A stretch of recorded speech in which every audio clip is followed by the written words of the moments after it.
Muy buenas tardes.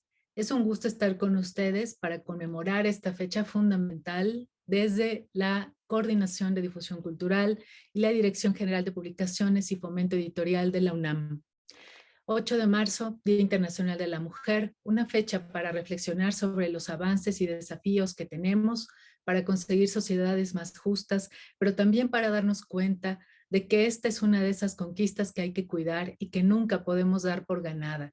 Siempre, y eso lo vemos alrededor todo el tiempo, siempre estamos muy cerca de los retrocesos. Así que pensamos que era justo un día importante para traer aquí una experiencia que hemos vivido en la UNAM después de la creación de la colección literaria Vindictas. Tenemos varias reflexiones sobre esto y la primera es que editar no es suficiente. Después de haber editado más de 10 novelas y la antología Vindictas, cuentistas latinoamericanas, donde reunimos la obra de autoras de este continente que durante el siglo pasado fueron marginalizadas, que quedaron fuera de un canon literario machista. Hoy sabemos cómo es todavía aún más necesario el esfuerzo de divulgar, de compartir, de formar, de instruir y de enseñar, porque ese canon literario heredado merece ser revisado y completado. No se trata de deshabilitar, sino de rehabilitar obras y nombres que den una medida exacta de un nuevo canon. Las voces de estas escritoras, de estas pensadoras, merecen ser rescatadas exclusivamente por la calidad de su trabajo, por sus características literarias, por el trabajo involucrado y la vanguardia en la que están ellas mismas inmersas en su obra. Un idioma, un continente, 20 países, muchas escritoras. Ahí hay una ventana abierta para seguir explorando y descubriendo más y más autoras. Por eso hoy estamos dando a conocer la serie Vindictas, pensadoras feministas latinoamericanas, de la emblemática colección material de lectura en la UNAM. Hemos trabajado en una nueva época de esta gran colección, de este gran proyecto que ha alumbrado a muchos lectores, a muchas lectoras que han descubierto en las páginas de material de lectura una especie de portal de pasaje iniciático para acercarse a las obras de distintos y distintas autoras. Allí nos hemos formado como lectores, hemos encontrado nuestras voces tutelares y hoy celebramos que se abren dos nuevas series en esta colección. Vindictas, Poetas Latinoamericanas, donde ya hemos publicado a Laide Fopa, a María Emilia Cornejo y María Calcaño, con la curaduría de Gabriela Ardila. Y el proyecto que hoy nos alegra muchísimo compartir con todas y con todos se llama Vindictas, Pensadoras Feministas Latinoamericanas, una serie coordinada por Julián Tivilo y es de verdad un gozo tremendo tras muchos días de trabajo compartir con todos, con todas el título Feminismos Descoloniales Latinoamericanos para Principiantes de Karina Ochoa. Y también les contamos aquí mismo que el segundo número de esta nueva serie se presentará el 10 de marzo a esta misma hora, también por este canal, en torno a la obra de Diana Mafía con introducción de Danila Suárez Tomé. Lo que ha sido muy importante en la colección, en cada proyecto de Vindictas, es contar con la mirada de una autora contemporánea, trabajando alrededor de una autora mayor, de una autora a la que de alguna forma se está dando la bienvenida para nuevas generaciones de lectoras, de lectores. Esto lo hemos estado trabajando muchísimo y ha sido fundamental que ese puente se extienda, que ese puente logre llegar a cada vez más jóvenes que están ahora justo haciéndose preguntas, grandes preguntas, y que necesitan del apoyo de estos materiales, de estas voces, para ir adentrándose, para ir profundizando en un tema tan importante como puede serlo, en este caso, el surgimiento del pensamiento descolonial en América Latina desde la década de los 90, con los movimientos sociales como el EZLN en México, un movimiento de personas que comenzaron a rebelarse y a cuestionar al Estado hegemónico, la modernidad, el proyecto civilizatorio del neoliberalismo, y es esto lo que está explorando en este primer volumen Karina Ochoa. Por si fuera poco, en estas breves páginas que integran el material de lectura, la autora nos introduce al pensamiento de María Lugones, quien plantea esa violencia genocida de la conquista con el término colonialidad de género.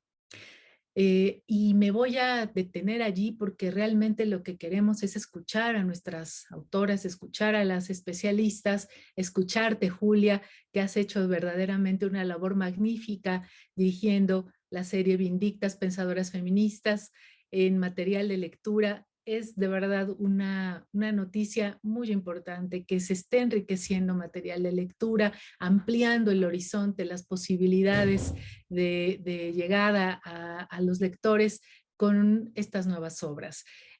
Voy ahora a pasar la palabra entonces a Julia y muchas gracias. Bienvenidas a nuestras autoras, bienvenidas Karina, bienvenida Tere Garzón también por acompañarnos. Pues muchas gracias, Socorro. Pues y gracias pues a todas, a todos, a todes que nos acompañen en un día también tan especial, ¿no? Y gracias pues en especial pues a Publicaciones, UNAM, que hemos sido grandes aliadas, ¿no? En importantes proyectos que hemos estado pues trabajando juntas con la Cátedra Rosario Castellano de Arte y Género.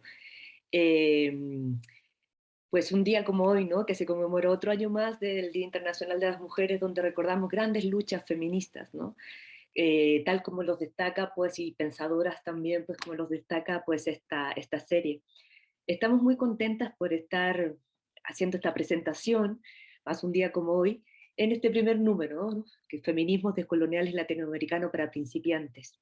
Y hoy nos acompaña Karina Ochoa y María Teresa Garzón. Karina Ochoa, la autora, y María Teresa Garzón, pues, que nos va a acompañar a comentar este primer número de la colección. Y las tres, tanto Karina, María Teresa y yo, somos parte pues también de la red Feminismo, Cultura y Poder, Diálogos desde el Sur. Eh, Les voy a hablar un poquito más bueno, de la trayectoria de Karina, también de María Teresa y también de la red, un poquito más adelante. Pero primero quiero pues comentarles, ¿no? Cómo se gestó, ¿no? esta serie para esta colección. En el 2020, eh, antes de pandemia, pues dentro de las acciones, ¿no? Pues del doctor Volpi, cuando fue coordinador de difusión cultural, tuvo esta idea, ¿no? De una serie, ¿no? De esta nueva serie para material de lectura, que abordara a las pensadoras feministas. Y me pidió pues ser la editora de este maravilloso encargo. Y pensé que era importante destacar, empezar, ¿no? Con las exponentes de la América Latina, ¿no? Primero que todo. Y luego pensar en otras pensadoras, a la redundancia, ¿no? Del sur global, antes que las pensadoras feministas pues, de Estados Unidos y Europa. ¿Por qué? Porque siempre han sido más reconocidas, ¿no? En tanto, cuando uno pregunta, ¿quiénes son las feministas? Y va ahí con Simone de Beauvoir, Judith Butler, ¿no? Sin embargo, pues tenemos una gran pléyade pues, de grandes pensadoras, ¿no? En nuestro territorio, y que son muy poco conocidas, muy poco visibilizadas, ¿no? En general en nuestra historia y en la historia cultural en lo particular, ¿no? Cuando han pues, aportado pues, una mirada singular, geolocalizada, incardinada y encarnada, ¿no? Por eso pues, esta serie, Pensadoras Feministas Latinoamericanas, eh, está organizada en tres ejes. Uno es el pensamiento descolonial, que va de lo que va pues, nuestro primer número, como la punta de lanza, ¿no? de lo que diferencia, ¿no? O del gran aporte, ¿no? Del pensamiento feminista latinoamericano. Y luego, pues, seguimos con otras pensadoras pues, del feminismo del sur. Y además, pues, el tercer eje de esta serie en la colección es la problemática de la conceptualización de la violencia. Entre otras pensadoras, pues, como ya comentaba, pues, Socorro, el tomo 2 es Diana Mafía, escrito por Dalila Suárez, y que presentamos, pues como dijo Socorro, el jueves 10 de marzo por este mismo canal y las mismas redes de la Cátedra Rosario Castellanos. a las 12 del día, hora México. Le sigue prontamente pues el aporte historiográfico feminista de Dora Barranco, a quien reconoceremos pues a través de la mirada de Karin Gramático. Desde las otras feministas del sur, seguiremos con Julieta Kirwood a través de la reflexión de otra chilena, Rosario Fernández. Desde Bolivia, pues aprenderemos en torno al pensamiento de Mujeres Creando, y en específico de María Galindo, a través de todos pues, sus libros, y a través pues, de una integrante de la misma colectiva, pues, Mujeres Creando, Danitza Luna. Y reconoceremos pues, el pensamiento de la colombiana Luz Gabriela Arango por medio de su parcera y colega Mara Viveros. También conoceremos el pensamiento pues, de Margaret Rago, la brasileña, pues, que a través de otra pues, compatriota nos acercará a su pensamiento, Carolina Rancrapes, perdón, que no sé bien pronunciar su apellido. Para trabajar el eje tan importante dentro del pensamiento y las reflexiones feministas en torno a la violencia, cerramos esta primera serie pues, con Francesca Garjalo, que va a abordar pues, la violencia en Rita Segato. Y también pues, visualizamos pues, esta problemática en las pensadoras que han desarrollado el concepto de feminicidio en México y Centroamérica, tales como Marcela Lagarde y Montserrat Zagot, que ese número lo hemos encargado a Mariana Berlanga. Y así se ha ido armando pues, esta primera serie de vindictas pues, pensadoras feministas latinoamericanas, y hoy estamos pues, muy orgullosas, ¿no?, de presentar este primer número, que lo tengo por aquí. Con nuevo diseño, está pues muy práctico, ¿no? Es como estos libros de bolsillos que uno pues te puedes leer en cualquier lugar, ¿no? De una lectura rápida, ¿no? Dinámica, y para un amplio público, de diferentes edades y gente pues que se quiera acercar, ¿no?, a conocer a estas pensadoras. Les presento pues a Karina Ochoa. Pues ella estudió licenciatura en Sociología en la UAM, Azcapotzalco, la maestría y el doctorado en Desarrollo Rural en la Universidad Autónoma Metropolitana, la UAM Xochimilco. Actualmente es profesora e investigadora de la Universidad Autónoma Metropolitana de Azcapotzalco, en el Departamento de Sociología, la División de Sociales y Humanidades.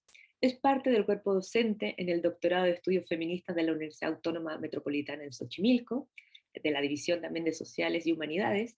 Ha colaborado pues, con diversas organizaciones rurales en México, así como en organizaciones y colectivas feministas en América Latina. Es cofundadora de la red Feminismo, Cultura y Poder, Diálogos desde el Sur, como les mencioné hace un ratito, es integrante de Colonial International Network y del colectivo La Guillotina. Es coordinadora del cuerpo académico Transculturalidad en Zonas Corpóreas, Territorios y en la Cultura Visual. Es integrante del comité editorial de la revista El Cotidiano. Es también una de las exponentes de los feminismos descoloniales de la Playala. Por eso pues, fue convocada pues, primeramente a este primer número. Entre algunas de sus publicaciones destacan Sembrando Desafíos, experiencias organizativas de mujeres indígenas en Guerrero, espacios públicos y participación política de las mujeres indígenas y mestizas del municipio de Calakmul, en Campeche, las construcciones teóricas conceptuales sobre la nueva ruralidad, apuntes sobre la ausencia de la noción de sujeto político en el pensamiento ilustrado, el debate sobre las y los amerindios en el discurso de la bestialización, la feminización y la racialización, el repensar el derecho y la noción de sujeto indio-india desde una mirada descolonial, y es coordinadora del libro Miradas en torno al problema colonial. Karina, pues muchas gracias por ser parte primera, ¿no?, quien lleva ahí la batuta en esta serie. Pues muchas gracias por ser parte de esto y pues acompañarnos también hoy.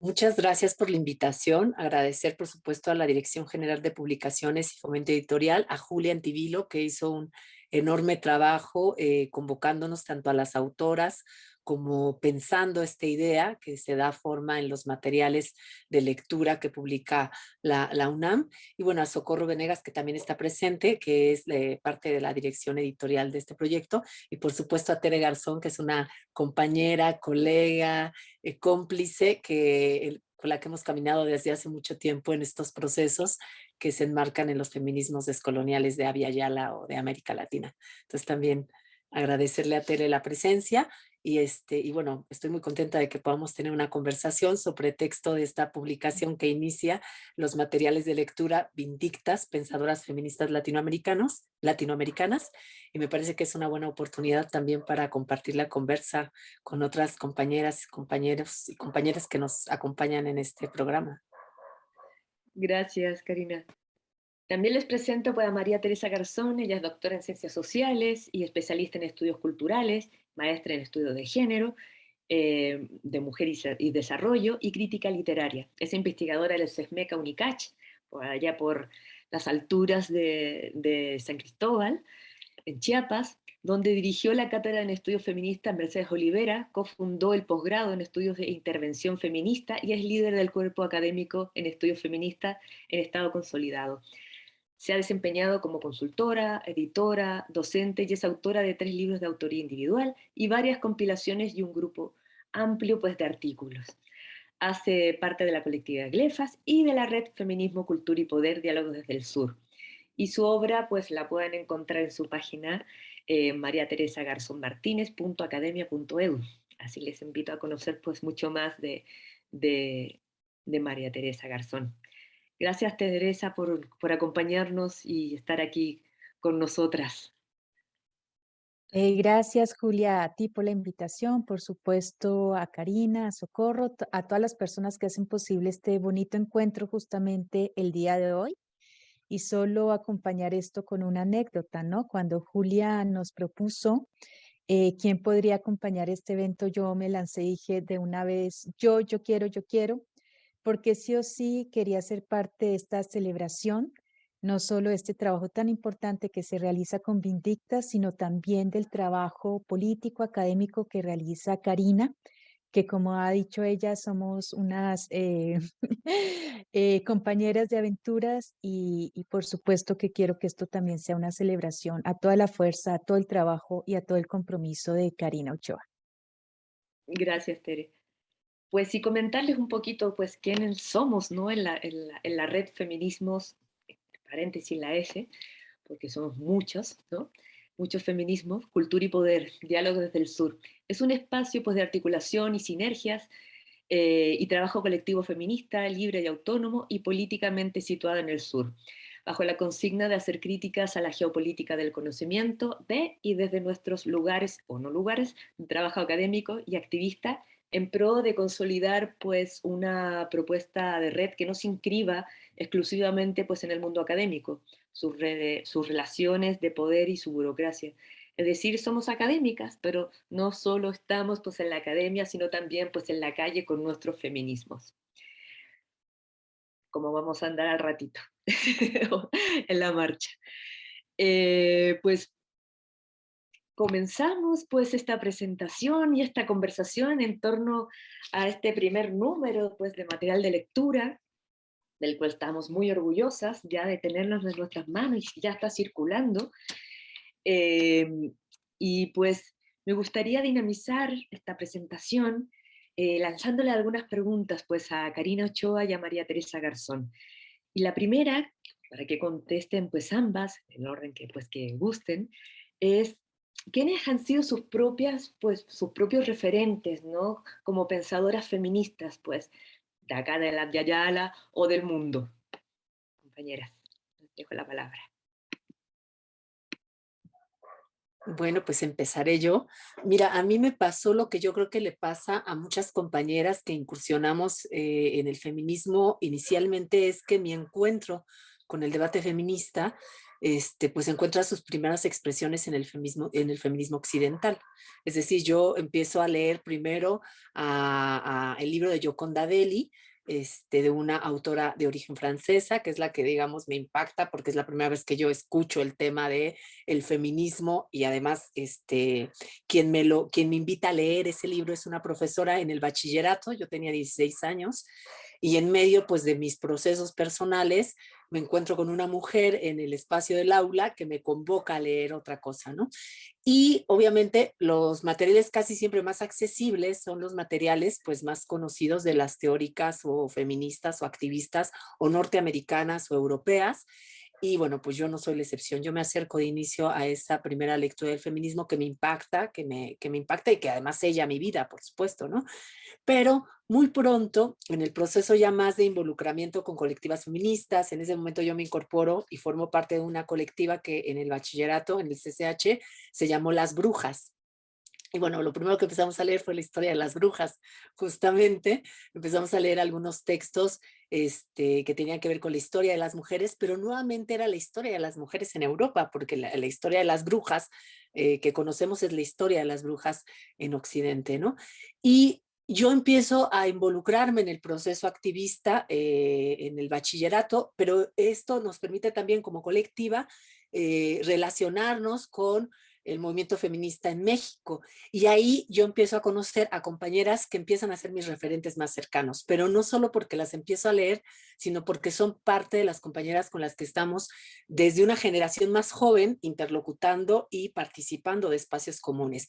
En esas compañeras son Francesca Gargalo, Norma Mogrovejo, ya había también algunas compañeras que en ese entonces eran las feministas en México, como Marta Lamas, Marcela Lagarde, Eli Barta, Ana Lao y otras tantas compañeras que han aportado al debate feminista y que pues íbamos coincidiendo en espacios tanto de debate como de activismo, siendo yo muy joven y además abriendo una disputa, un debate que tenía que ver con el tema generacional. Nosotros éramos chavas muy jóvenes que interpelábamos a estas feministas con las que podíamos hablar directamente porque considerábamos que el tema de ser mujer joven no se estaba considerando en los debates feministas en ese momento en México, ¿no? Entonces es muy loco porque por un lado mis referentes escritos pues son los referentes de los textos fundamentalmente del feminismo norteamericano y del feminismo europeo, pero la experiencia, digamos, práctica en la reflexión, en la conversación, pero también en la confrontación, pues se da con muchas de las feministas que después formarían parte de este bagaje del feminismo mexicano.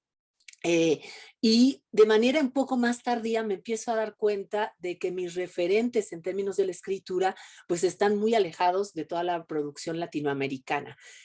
Yo lo voy descubriendo poco a poco, pero hay un momento culminante de esa digamos, incomodidad que ya me generaba a mí que hubiera una invisibilidad de la producción, digamos, feminista latinoamericana en mi propia experiencia, no estoy diciendo que estuvieran invisibilizadas en todos lados, que tiene que ver con un espacio que justamente Francesca Gargalo y Norma Mogrovejo abren como un seminario de feminismo latinoamericano y me acuerdo que la primera sesión en la que yo asistí nos presentaron la propuesta y toda la primera parte era la revisión pues de Olimpia de Gouges, o sea, la genealogía que teníamos era pues el feminismo europeo y el feminismo norteamericano. Hasta entrada la segunda ola del feminismo empezaban a aparecer las feministas latinoamericanas, ¿no?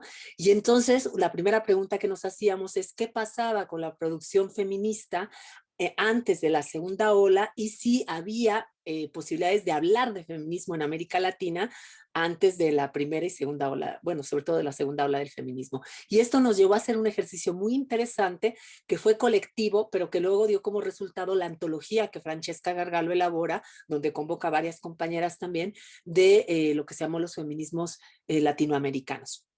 Y entonces ahí pues fue ya como muy evidente que de repente quienes incluso estábamos produciendo desde el feminismo latinoamericano no necesariamente reconocíamos una genealogía antes de la segunda ola del feminismo, ¿no? Entonces creo que de inicio, antes de llegar a este punto, mis referentes tienen que ver más con quienes me tocó estar en una militancia política Y bueno, ahí hay muchas compañeras no muy conocidas y algunas de ellas hoy más reconocidas, como la propia Francesca y las compañeras que he mencionado, pero es hasta después que empiezo a tener un contacto ya cercano con el debate más de los referentes latinoamericanos de las feministas, es de manera tardía.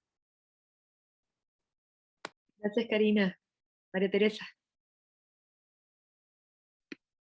Bueno, pues yo tengo una experiencia similar a la de Karina también, pero esta vez situada en Colombia, ¿no? Mi primer referencia al feminismo, ahora lo puedo reconocer, fue mi abuela materna Tita, que fue la persona que cumplió sus funciones maternas conmigo.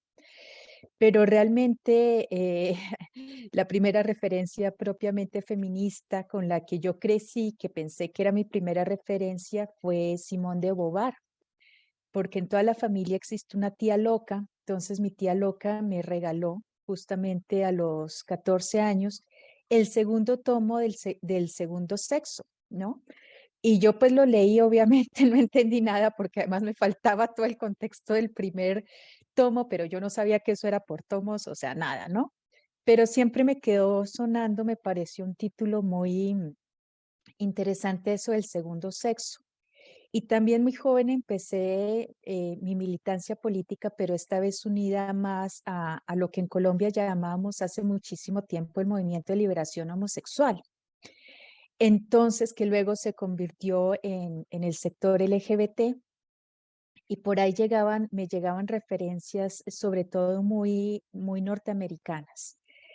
Pero estudiando literatura, pude acercarme, digamos, yo creo que la vida te pone en ciertos lugares y a mí me puso en cierto pasillo de mi universidad donde vi un letrerito pequeñito que anunciaba un seminario electivo de literatura escrita por mujeres, ¿no? Y una pregunta similar que a mí me saltaba era, bueno, en mi formación literaria como crítica literaria me dicen que en la historia de la literatura universal las mujeres no estamos porque no escribimos y que menos las latinoamericanas porque pues peor tampoco, o sea, si las blancas hegemónicas no escriben, nosotras mucho menos. Entonces, en ese seminario me di cuenta, ahí sí, como dice Rigoberta Menchú, me nació una especie de conciencia de decir, aquí hay referentas y ancestras que sí han escrito, que sí han estado ahí, pero que por relaciones de poder no conocemos. Y ahí me empecé a formar fuertemente, sobre todo en la crítica literaria feminista francesa de la década del 60 y del 70 del siglo XX. Pero al mismo tiempo, por mi activismo, estaba ya acercándome a textos como los de Judith Butler, que era una locura porque nos llegaban en inglés y en esa época, pues no teníamos acceso a Internet, pero tampoco teníamos acceso, por ejemplo, a diccionarios un poco más especializados. Entonces nosotras intentamos leer con las compas a Judith Butler con un diccionario Larousse escolar, que era un diccionario justamente también de bolsillo. Entonces llegamos a la tercera página de la introducción porque no fuimos capaces de comprender qué significaba esa palabra de performance. Y en el diccionario no estaba la traducción, entonces ya como que, ¡ay, no! Y en medio de ese trayecto académico, político, pues tiempo después tuve la oportunidad de trabajar junto a Santiago Castro Gómez, que es una persona que a mí también me ha formado mucho en el pensamiento descolonial, o sea, un maestro, uno de los pocos maestros que reconozco en el pensamiento descolonial, pero también en el hacer genealógico. Y alguna vez con Santiago tuvimos que hacer un dossier para una revista, la revista Nómadas del desaparecido IESCO en Colombia, Nómadas 26, que era sobre pensamiento descolonial. Y yo le propuse a Santiago que tuviéramos políticas de equidad de género, entonces que íbamos a mitades en la publicación, mitad hombres, mitad mujeres, así. En esa época teníamos ese tipo de discusiones. Y él me dijo, bueno, mira, pues escribiendo sobre esto solo está María Lugones. Si tú encuentras más, pues lo checamos, ¿no? Hicimos una apuesta. Yo le dije, apostemos a que sí encuentro más. Y en efecto, en esa apuesta pude hallar en principio a una de mis grandes maestras, que es Ochi Curiel, y a través de Ochi me pude acercar al pensamiento de Yuderquis Espinosa, Y coincidió con mi llegada cuando migré a México, pues también ingresé al tejido Glefas y ahí pude conocer justamente a Karina Ochoa, seguir trabajando con Ochicuriel, con Yuderquis Espinosa, trabajar también con María Lugones, con Aura Cumes, con Breni Mendoza, con Bienvenida Mendoza, pero también coincidió que yo hice parte de algunos de los seminarios que Karina nombraba, liderados justamente por Norma Mongrovejo y Francesca Gargallo. Pero también había estado muy cerca, la vida me había puesto cerca a Mara Viveros, por ejemplo, y en México conocí otras referentes importantes porque yo llegué a este territorio con la intención de producir conocimiento desde Latinoamérica, feminista descolonial crítico a la blanquitud. Y en ese camino me encontré justamente a una Eli Bartra, a una Ana Lau, a una Mónica Cejas, a una Merarit Viera, a una Julián Tibilo. Y de ahí para adelante he tenido también la oportunidad de estar acompañada sobre todo por estudiantes que me han enseñado muchísimas cosas, por mi otra vida militante, que es el Comando Colibrí, donde hacemos acción descolonial en términos de defensa personal, pero también la vida misma nos va poniendo nuestras referentas, ¿no? Entonces, no solo son las compañeras de lucha, las inspiradoras intelectuales, sino también la vecina, por ejemplo, mi vecina doña Amelia, que siempre todos los lunes me guarda las paticas de pollo para mi marido perro, mi niña perrita, y con quienes tejemos justamente estos tejidos de sobrevivencia y apuestas políticas en lo más cotidiano. Gracias, Tere. Em, Quería pues lanzarles otra pregunta a ambas. Y va por el lado de qué relevancia tiene el pensamiento, para el pensamiento feminista de la región los estudios descoloniales.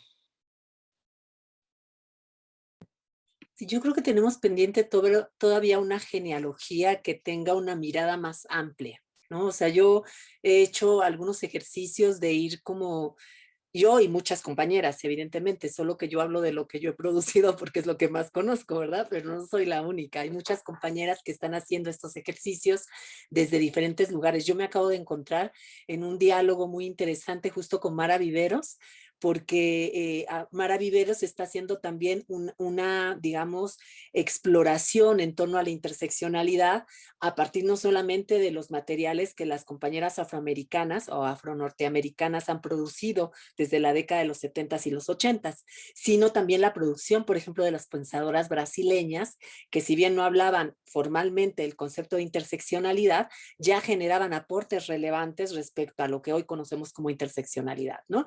En ese mismo lugar, pero desde otra, digamos, mirada, desde otra territorialidad, desde otra experiencia, yo también empecé a hacer como el intento de decir, a ver, esto que se llama interseccionalidad y que se ha hecho la genealogía desde el pensamiento afroamericano, también encuentra referentes en el trabajo y en el pensamiento amerindio, ¿no? Con la salvedad, por ejemplo, de que en el caso de las mujeres afroamericanas, pudieron producir esto a partir de que pudieron acceder a la escritura. En el caso de muchas mujeres amerindias, el problema es que se les destinó a ser iletradas, a ser rurales y por supuesto a no tener acceso a la escritura, que es algo que Tere también mencionaba, ¿no? Cuando decía, cuando entro al mundo de la literatura, pues me doy cuenta que ahí también hay cosas que explorar. El tema se complica, por ejemplo, cuando las mujeres de origen indígena han sido históricamente exiliadas de la posibilidad, ¿no? Y además excluidas de la posibilidad de acceder a una herramienta básica para la difusión de las ideas, que es la escritura. Y entonces, por ejemplo, yo recupero los testimonios orales de Domitila, una mujer de las minas de Bolivia, que en 1975, en el marco del primer Congreso Internacional Mundial de la Mujer, ella interpela a Betty Friedan, ¿no? Y además las interpela diciendo algo que las mujeres afroamericanas ya habían planteado con su Journal Truth también, en el tema de decir qué hay de similar entre usted y yo a pesar de que somos mujeres, ¿no? La diferencia, digamos, es que este testimonio no se quedó registrado en los anales de la historia feminista porque al final no tiene el resguardo que la escritura posibilita en torno al pensamiento. Y pudo recuperarse a la luz de que una persona recuperó el testimonio oral de esa mujer y lo convirtió en libro y lo publicó años más tarde y pudimos hacer la recuperación de ese pensamiento. Entonces, ¿qué es lo que quiero decir con esto? El tema de lo descolonial no es un tema que tenga que ver con el giro de colonial y que haya aparecido en la década de los 90. La actitud de colonial y descolonial en América Latina, en nuestra América, ha existido desde el momento mismo en que llegaron con la espada desenvainada, españoles y portugueses en el acto de conquista y colonización y de intrusión a estos territorios y de dominación a las civilizaciones y a los pueblos que habitaban estos territorios. Pero poco se ha registrado de esa actitud y de ese pensamiento y episteme porque no ha quedado registrado por escrito. Empieza a tomar relevancia en la década de los 90 cuando empezamos a hacerlo de manera escrita. Sin embargo, también Aura Cumes ha dado muchas muestras, muchas pistas y mucho ejercicio analítico en donde muestra que esos debates en el mundo, por ejemplo, de las mujeres en Guatemala han existido por lo menos desde hace 40 años o desde hace 30 años, no se les llamó descoloniales y sin embargo están dando aportes importantes a eso que llamamos el pensamiento descolonial. Entonces, a mí me parece que necesitamos hacer nuevas genealogías donde vayamos entrecruzando e interseccionando, digamos, interconectando muchas de las experiencias que en diferentes geografías políticas y geografías territoriales y geografías existenciales, se ha mostrado que estos debates que se inscriben en lo que llamamos los feminismos coloniales, en realidad tienen una larga data, porque tienen que ver con la vida que hemos tenido mujeres que han sido racializadas negativamente y que han tenido que soportar las lógicas de la dominación atravesadas por la lógica colonial y cuya permanencia hoy se traduce también en las lógicas capitalistas e imperiales, ¿no? Entonces, bueno, pues para no alargarme, decir que hay mucha que hacer y mucho que disputar en términos de las narrativas que hemos construido. Perdóname, yo quiero aquí meter mi cuchara nomás porque hay una cosa que me parece muy importante en lo que estás diciendo, Karina, y quizá que antes de que haya un exilio de la escritura, está el exilio de las lenguas, de las propias lenguas originarias de estas mujeres. Y a mí me gustaría saber si desde esa complejidad también, desde esa otra perspectiva donde también es importante hablar de descolonización, se han abordado y qué implica, ¿no? En un continente donde hay tantas lenguas originarias, digo, solo en México tenemos casi una variante lingüística por cada día del año. ¿Cómo abordar estos trabajos, estas recuperaciones con ese otro componente importante de recuperar también lenguas, ¿no? Quizás responda nada más antes de pasarle también la palabra a Tere, este planteamiento que hace Socorro. Mira, lo que pasa es que hoy hay muchas compañeras que ya están haciendo esa reflexión. Yo te menciono, por ejemplo, a María Patricia Moreno. María Patricia Moreno, de origen celtal, ¿no? Que está haciendo un trabajo maravilloso justamente a partir también de la lengua celtal, ¿no?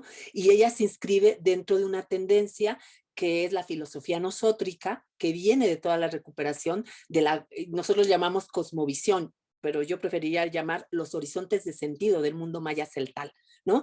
Y están haciendo un trabajo muy potente, pero que es muy poco reconocido. Ahora, ¿cuál es la cualidad?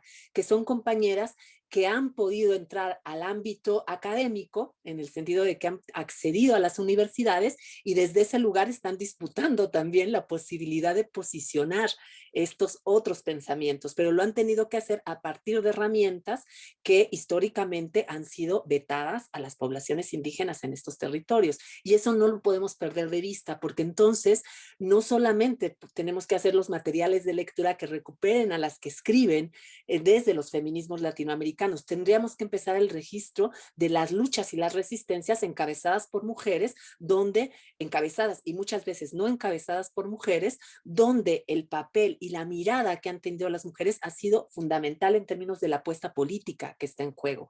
Y ahí podemos encontrar una impresionante lista de mujeres que estuvieron en rebeliones indígenas y campesinas a partir del siglo XVI, ¿no? Pero bueno. Gracias, Karina. María Teresa, no sé si quieres pues también retomar la Sí, pregunta pues de Socorro y quizás cerrar con la que partimos, que era pues la relevancia que tiene el pensamiento feminista en la región, en los estudios descoloniales. sí, Julia, justamente voy a retomar como las dos preguntas, porque para mí están enlazadas, ¿no? Yo he tenido, es decir, todo mi trabajo intelectual ha estado enmarcado en el ámbito de la academia occidental. Mi trabajo político no siempre. Y desde aquí he podido ver, digamos, en estas coordenadas que yo llamo el sur del sur, que es San Cristóbal de las Casas, cómo hay una cooptación justamente porque la universidad es parte justamente de todos los entramados coloniales, ¿no? Y de los poderes coloniales, eso no lo podemos negar. Y como todo poder tiene la cualidad de cooptar las luchas, ¿no? Yo veo que en este momento hay una cooptación muy fuerte del pensamiento descolonial, que lo que está haciendo es banalizar sus contenidos o negándolos, ¿no? E instaurando justamente una historia única de esto, que se circunscriba al grupo modernidad-colonialidad, pero como decía justamente Julia, como decía Karina, el gesto descolonial eh, tiene otro tipo de genealogía y otro tipo de orígenes, ¿no? En ese sentido, yo creo que es fundamental, como dice Karina, seguir en este impulso que tenemos de reconstruir nuestras genealogías y la historia de las luchas de las mujeres en el presente desde una visión genealógica y que no es una visión tampoco única, justamente para tener muy en claro cuál es el horizonte de sentido de todo esto en términos de la acción política, ¿no? Y ahí justamente, coincido también con Karina, se ha hecho un trabajo grandísimo a propósito, el feminismo descolonial o los feminismos descoloniales han hecho un trabajo pues histórico, fundante, cardinal y transformativo, pero nos falta un poquito más sistematizar todo esto y sobre todo empezar a sistematizar y a visibilizar con mayor fuerza en ámbitos donde esto va a estar completamente oculto a las chicas más jóvenes, porque creo que esto también es una cuestión generacional, que están haciendo un trabajo fundamental alimentando desde diferentes coordenadas del sur global y desde diferentes prácticas político-intelectuales que están ahora muy cruzadas por la creatividad, que están abonando al pensamiento feminista descolonial, lo están renovando, ¿no? Y están asumiendo tareas históricas que por una u otra razón nosotras no hemos logrado concluir o seguir adelante, ¿no? Porque, bueno, todo tiene sus límites. Y a propósito de la pregunta de Socorro, justamente, también quería hablar aquí de Susi Bentzulul, por ejemplo, es una poeta setal. Ella crece en la ciudad, ¿no? En un intento de su familia por que se integre al mundo moderno, al mundo de la modernidad, y en cierto sentido que se blanquee un poco para que tenga mejores oportunidades en la vida, ¿no? Bajo este tipo de pensamiento. Y ella entonces no aprende su lengua originaria, sino la aprende siendo un poco más adulta, y ella ahora escribe en su lengua originaria y es una gran poeta. Hay que escucharla, ojalá prontamente justamente tenga su poesía en formato escrito, porque tenemos que seguir jugando con estos formatos letrados, justamente porque estamos ahí. Las luchas pueden ser muy fuertes y muy radicales, pero el cambio es lento, ¿no? Al igual que otras compañeras que están haciendo trabajos súper importantes, que son completamente descoloniales y que están tratando temas que aunque no son nuevos, están siendo retomados con nuevas visiones y nuevos ímpetus. Me refiero, por ejemplo, a una artista performancera, Lola Perla, que ella está trabajando la locura desde posiciones descoloniales y antirracistas. Y Montserrat Aguilar, que hizo una cosa maravillosa, ella tiene un directorio de mujeres artistas afromexicanas que está en línea, lo pueden visitar, de todas las disciplinas e indisciplinas.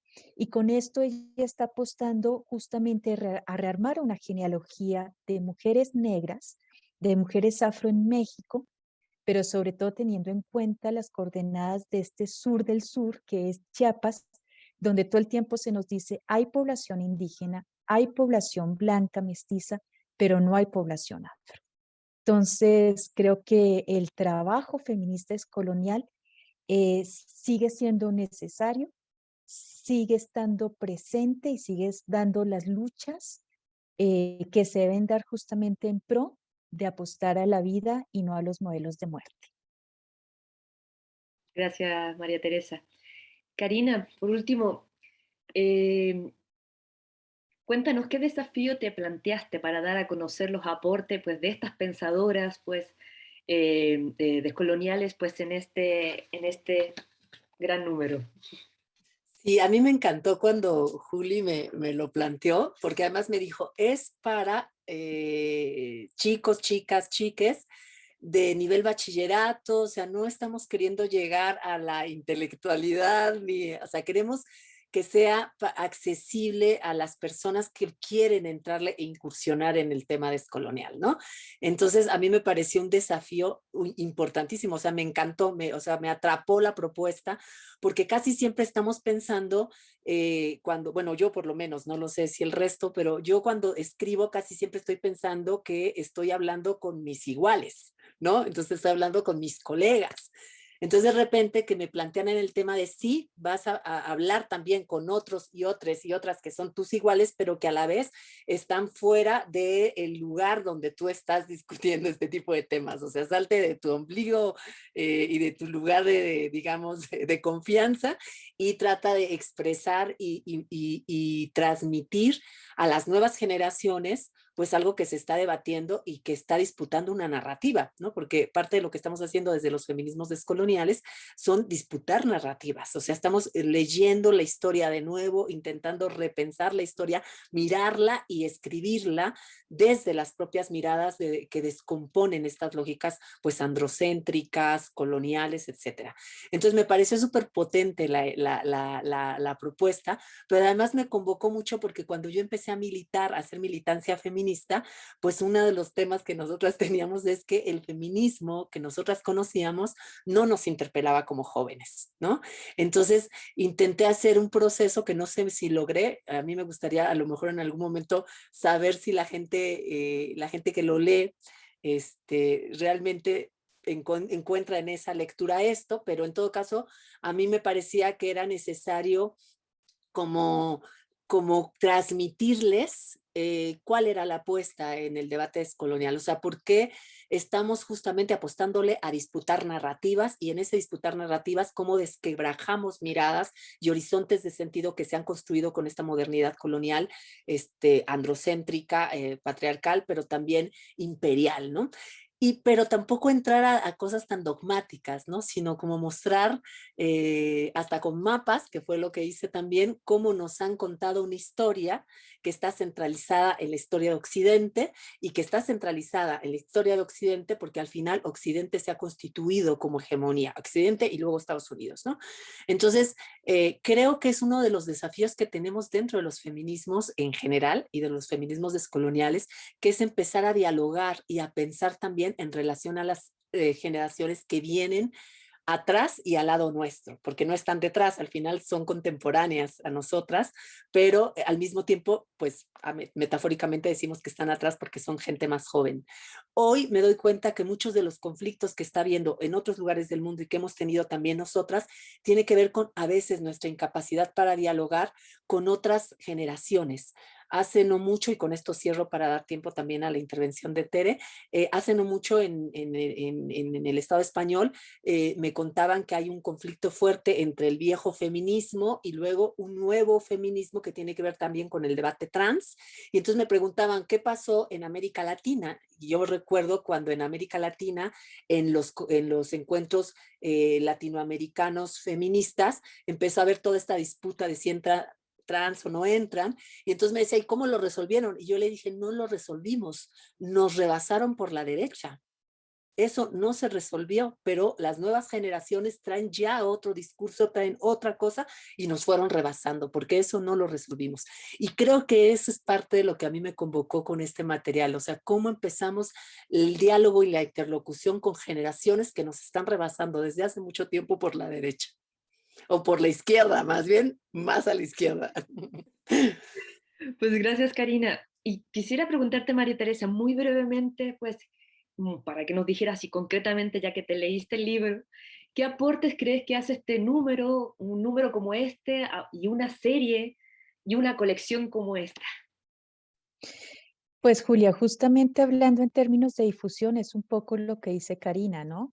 Es decir, en muy pocas palabras, palabras muy sencillas que además tienen ciertos elementos didácticos como los mapas, por ejemplo, porque a veces se nos olvidan poner los mapas y esto es fundamental. Pues Karina nos introduce justamente al debate de los feminismos descoloniales, ¿no? Primero con un horizonte histórico en el cual es muy importante el aporte del mundo árabe musulmán que a veces no tenemos en cuenta y creo que eso es un gran aporte de este librito, ¿no? Y luego con la obra fundante de María Lugones. Yo lo que destaco aquí es un libro sencillo, un libro bien hecho, hermoso en su presentación física, un libro que se puede llevar a cualquier parte, que se lee muy rápido, un libro que abre el diálogo y que nos permite justamente seguir pensando qué es lo que estamos haciendo y qué nos falta en este mundo descolonial, del feminismo descolonial, principalmente y justamente como dice Karina, una de las preocupaciones que hemos tenido siempre es cómo transmitimos conocimiento de manera efectiva y cómo abrimos sobre todo el diálogo de manera efectiva con estas generaciones que de repente nos rebasan por la derecha o por la izquierda o nos pasan por encima también, pues, también sucede. Entonces, pues agradecer justamente a Julia y a Karina este esfuerzo que es fundamental. Gracias, Tere. Pues sí, esta es la puntita del iceberg, pues que nos invita a conocer más, pues, del pensamiento decolonial, pues, por acá, por el Abdayala. Pues muchas gracias, pues, a todas, a todes, pues, María Teresa, Karina, le cedo la palabra a Socorro que va a dar nuestro cierre y, pues, muchas gracias, pues. No, pues yo quiero primero agradecerles a ustedes también por la generosidad con la que han hablado de esta nueva época de material de lectura. Ha sido un trabajo de un equipo increíble de publicaciones, de rediseñar esta colección completa y de encontrar la mejor forma en particular para la serie Vindictas Pensadoras Feministas Latinoamericanas. Y la generosidad en particular de Karina de ponernos al alcance, de ampliar estos horizontes para lectores jóvenes como tú misma fuiste en el CCH, porque sabes que es en gran medida ese público para el cual pensamos estas nuevas series. Entonces, creo que allí habrá una oportunidad para conversar ahora que estamos ya volviendo a la tridimensionalidad. Hemos pensado mucho en poder hacer este tipo de conversaciones con las chicas y con los chicos en los SHs, en las prepas. Es primero para ellos, para quienes hemos pensado una serie como esta, y agradecerte también, Tere, por los comentarios, me quedo también con esa experiencia tuya muy joven leyendo a Simone de Beauvoir, y de nuevo pienso que es un acierto este proyecto en el que hemos trabajado con Julia, encabezando esta serie, porque se trata precisamente de que estas plumas, de que esas autoras que muchas veces ya están traducidas, pues están allí, pero que también convivan con este otro gran pensamiento tan potente de las latinoamericanas. Así que Gracias, gracias Julia. Vienen nuevos proyectos. Yo no sé si quieras, bueno, ya has mencionado algunos de los títulos que vienen, pero bueno, que yo espero que las presentaciones por esta vía pues ya podamos trasladarlas al ambiente presencial muy pronto y que nos sigan esta presentación. La van a seguir en el canal de YouTube de Libros UNAM y también en las redes de la Cátedra Rosario Castellanos. Estamos colaborando muy estrechamente. La cátedra no solamente ha generado sino muchos otros proyectos que también vamos a estar allí para seguir apoyando. Así que muchas gracias a todas, a todos, a todes y a celebrar. Nos vamos a la calle ahora en este 8 de marzo.